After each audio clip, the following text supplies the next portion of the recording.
നമസ്കാരം.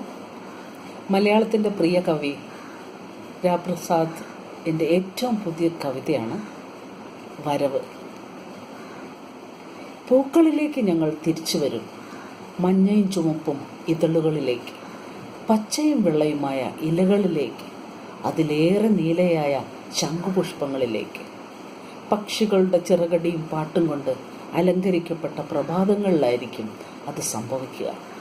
രാത്രിയുടെ നനവ് വിട്ടുമാറാത്ത മഷിപ്പച്ചകൾ ഉണരുന്ന നേരത്ത് നീ അപ്പോൾ ദേശാടന കിളികളുടെ ചിത്രമുള്ള ഒരു ഫ്രോക്കുമിട്ട് മുന്നിൽ നിൽക്കുന്നുണ്ടാവും.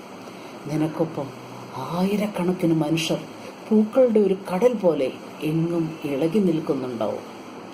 താഴ്വരയിലെ ഉദ്യാനത്തിൻ്റെ പടിഞ്ഞാറേ അറ്റത്ത് മരിച്ച ഭൂപതിയാൽ സ്ഥാപിതമായ വലിയ ഗ്ലോബ് കടലും കരയും മാത്രം അവശേഷിപ്പിച്ച് തിരിയുന്നുണ്ടാവും.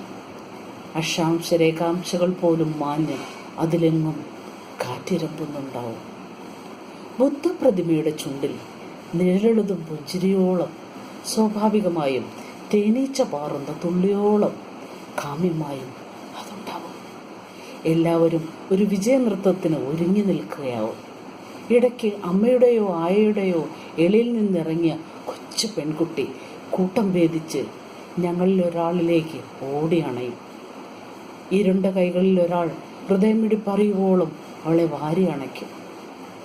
ഞങ്ങളിൽ മുറിവേറ്റവർ ഒളിഞ്ഞും അംഗഭംഗം വരാത്തവർ തെളിഞ്ഞും അവളെ ഓമനിക്കും.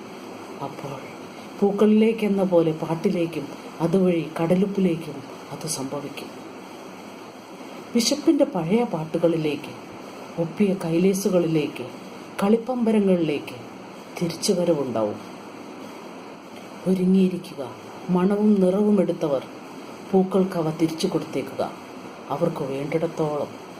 അല്ലെങ്കിൽ കരുതിയിരിക്കുക, ഇളം കാറ്റിൻ്റെ മൃദുലതയോടോ ചെറുമഴയുടെ കുളിർമയോടോ ആവില്ല എല്ലാം സംഭവിക്കുക. നന്ദി.